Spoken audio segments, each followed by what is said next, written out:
Si estás en el mundo de Data Science o quizás quieras introducirte ahora dentro de todo este mundillo, seguramente te sientas un poco abrumado por la cantidad de herramientas y la cantidad de software, de alternativas disponibles que tenemos para hacer los proyectos analíticos de Data Science. Si ese es tu caso, en este vídeo lo que voy a intentar explicarte es cómo podemos organizar y conceptualizar todas estas herramientas de tal manera que te sea mucho más sencillo el poder decir, oye, pues para mi caso concreto, para el proyecto que yo tengo que desarrollar o para el perfil que es en el cual yo quiero convertirme, las herramientas que voy a seleccionar son estas y esto es lo que, bueno, pues lo que voy a utilizar y en lo que me tengo que formar, ¿no? Porque es imposible, obviamente, el formarse en todo, el saber de todo, y el gran truco aquí consiste en saber separar el trigo de la paja para poder focalizarte realmente en lo que a ti te va a aportar valor. Entonces, en este vídeo lo que voy a hacer es precisamente darte un framework de cómo podemos organizar y clasificar todas esas herramientas para intentar producir ese momento ajá que digas en tu cabeza, vale, es que ahora ya lo entiendo, por lo menos ya sé dónde tengo que situar cada una de estas herramientas y ya sé dónde tengo que ir a buscar en el caso que necesite una u otra, ¿no? Entonces, si quieres que intentemos conseguir este momento ajá que te comentaba anteriormente, pues solo tienes que ver este vídeo hasta el final y ver si lo hemos conseguido. Soy Isaac González, Data Science for Business, y empezamos. Bueno, ¿y cómo vamos a intentar conseguir este momento ajá que te decía en la intro de que tú ya por fin digas, vale, es que ahora ya lo entiendo y ya sé situar las cosas? Bueno, pues si ya has visto más vídeos de mi canal, sabrás que a mí me gusta mucho conceptualizar las cosas en matrices, ¿no? Porque yo creo que así se entiende de una manera mucho más sencilla. Entonces he preparado también un framework basado en una matriz en la cual a partir de 2 dimensiones vamos a ser capaces de clasificar todas las herramientas y todo el software que utilizamos en el mundo de Data Science y de Big Data. En la primera dimensión que tendríamos que tener en cuenta, que es esta que he pintado aquí de manera horizontal, es si la herramienta está pensada más para labores de almacenamiento o si está pensada más para labores de procesamiento. ¿Y por qué estos dos extremos, almacenamiento y procesamiento? Porque realmente cualquier tipo de tarea que tú vayas a hacer en el mundo analítico va a ser o bien algo relativo a almacenar datos o bien algo relativo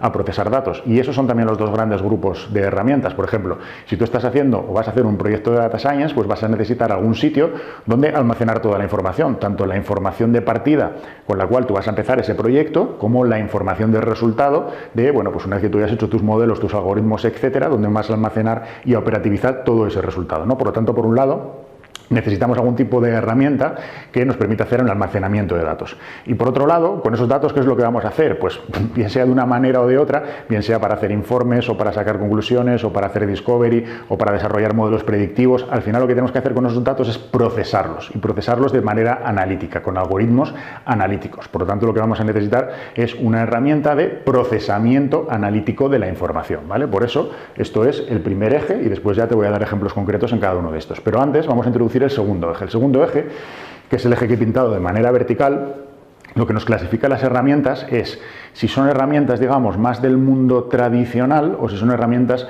más del mundo Big Data, haciendo un poco esta división, bueno, pues que empezó ya hace casi unos 10 años, ¿no?, a desarrollarse en el mercado, de trabajar con volúmenes masivos de datos, principalmente en las mayores empresas, y para ello se necesitaron unas nuevas herramientas concretas. Desde mi punto de vista, estas herramientas solo se necesitan en el 0,05% de las empresas o de los proyectos que se puedan realizar, es decir, son realmente minoritarias y la mayor parte de los proyectos analíticos para la mayor parte de las empresas se pueden hacer con herramientas tradicionales, pero es verdad que están aquí y que causan también mucho ruido, mucha confusión en la gente y de alguna manera también tenemos que posicionarlas, ¿no? Bien porque sea el caso de que tú estás trabajando en ese 0,5% de los proyectos que van a necesitar estas herramientas, o si no, por lo menos también para que puedas separarlas un poco y ver en qué te puede servir cada una de ellas. Entonces, con esto tendríamos 4 cuadrantes. Tendríamos la parte de almacenamiento, que sería toda la parte de la izquierda, y tendríamos la parte de procesamiento, que sería la parte de la derecha. ¿Cómo posicionamos ahora las principales herramientas en el mercado? Y no voy a hacer aquí un posicionamiento de todas, porque son muchísimas, ¿no? Son cientos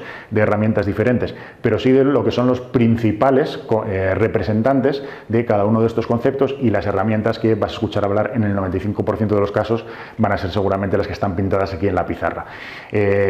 Si vas a utilizar concretamente alguna otra que no esté pintada en la pizarra, seguramente con las explicaciones que te estoy dando y con este framework tú mismo vas a ser capaz de posicionarla en un cuadrante u otro. Entonces decíamos que en la parte de la izquierda tenemos las herramientas que nos permiten hacer almacenamiento de datos, y si lo diferenciamos entre lo que son las herramientas, digamos, más tradicionales o las herramientas más asociadas al mundo de Big Data, pues tendríamos estos 4 grandes elementos, ¿no? Primero, en la parte de herramientas de almacenamiento tradicionales, bueno, pues una de las formas, prácticamente la que utilizan todas las empresas, son las bases de datos relacionales. Bueno, pues los oracles, los teradatas y todo esto, ¿no? Entonces, siempre que estés hablando de datos estructurados que no supongan teras y teras de información, pues normalmente lo que te vas a encontrar es que están almacenados en bases de datos relacionales.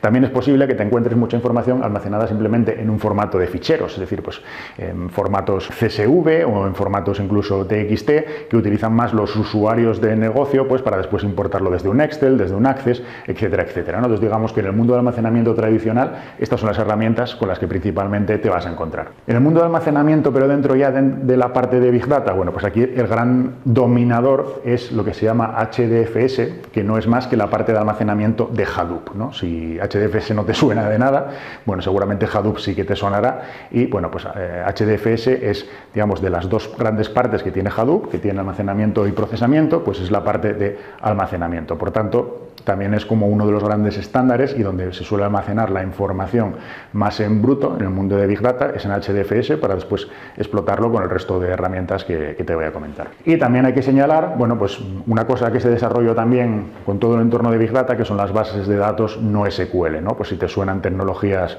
como MongoDB, como Cassandra, etcétera, etcétera, son bases de datos no SQL, lo cual significa que no utilizan únicamente SQL como las bases de datos relacionales, sino que están abiertas también a formatos menos estructurados, pero que nos permiten, bueno, pues manejar grandes volúmenes de información de manera bastante cómoda. Entonces, esto es lo que tienes que conocer en el 90% de los casos desde el punto de vista de almacenamiento.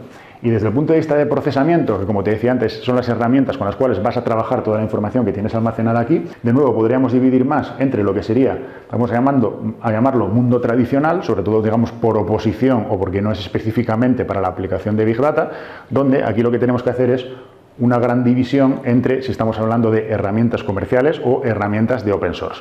Las herramientas comerciales llevan más años en el mercado, fueron las primeras que surgieron y aquí de nuevo hay miles de empresas y que nadie se me ofenda si no pertenece a una de estas dos empresas que yo voy a comentar, pero yo creo que históricamente las dos grandes dominadoras del mercado desde el punto de vista comercial han sido SAS e IBM, ¿vale? Cada una tiene sus productos analíticos, por supuesto muy potentes.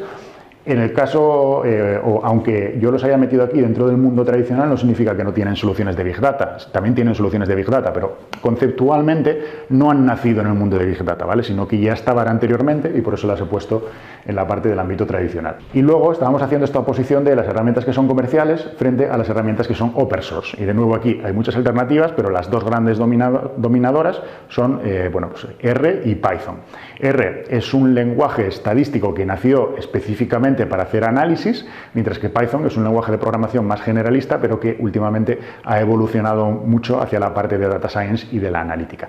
Si quieres una comparativa entre R y Python para ayudarte a seleccionar con cuál de ellos dos deberías empezar a trabajar, tengo un vídeo específicamente sobre eso que te lo dejaré en los comentarios o en un cuadrito al final de este y ahí puedes tener más información, pero simplemente quédate con la idea de que dentro, digamos, del mundo no Big Data, o no necesariamente Big Data, porque también puedes trabajar con Big Data con esto, pero no necesariamente Big Data, tenemos la división entre las herramientas comerciales, principalmente SAS y IBM, y después las herramientas open source, principalmente R y Python.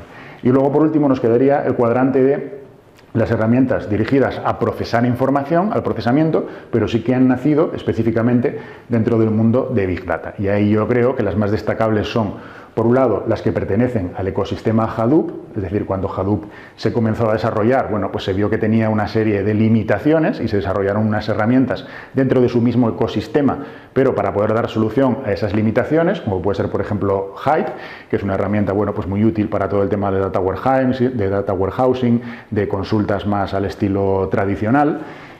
O Pig, que es una herramienta también que nos permite hacer pues procesamiento de información de manera bastante más sencilla de lo que te permitiría MapReduce, que es lo que pongo aquí como MapRed, ¿vale? Porque no me cabía todo, pero es MapReduce, y que es la alternativa por defecto que, digamos, el primer Hadoop incluía junto a HDFS, ¿no? Entonces el primer Hadoop tenía HDFS para almacenar datos y MapReduce para procesarlo. ¿Qué pasa? Que MapReduce no es lo más sencillo del mundo, entonces no tardando mucho se desarrollaron otras herramientas del ecosistema como Hive o Pig para, bueno, pues hacer un poco más sencillo todo ese análisis de información. Y luego, por último, el que desde mi punto de vista es actualmente el dominador dentro del mundo del procesamiento analítico en Big Data, que es Spark, ¿no? Que, bueno, pues tiene una principal diferencia con Hadoop, y es que Spark nació procesando toda esa información en memoria, no haciéndolo en disco como lo hacía Hadoop, y por lo tanto hacía básicamente lo mismo, pero mucho más rápido. Esa es definido en 5 segundos, la gran diferencia, por supuesto en mucho más detalle, ¿no? Pero la gran diferencia a grandes rasgos entre Spark y Hadoop. Entonces, con esto, no es tanto que te quedes con los nombres concretos, sino darte esa estructura, ese framework, en el cual tú digas, vale, bueno, pues intentemos conseguir ese objetivo que te decía al principio, ¿no?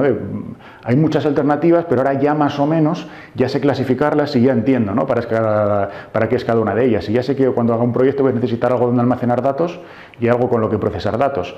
Y ya sé que si trabajo específicamente en el mundo de Big Data voy a tener unas, y si trabajo en el mundo que no es Big Data voy a tener otras, ¿no? Y en base a eso también, bueno, pues que te quedes con los principales ejemplos de la principal tecnología dentro de este mundillo y que eso te sirva para entenderlo todo un poco mejor y para seguir avanzando en tu conocimiento de este apasionante mundo del Data Science. Si te ha gustado este tipo de contenidos, pásate por el canal o suscríbete, que hay muchos más similares. Y bueno, yo soy Saad González, Data Science for Business, y nos vemos.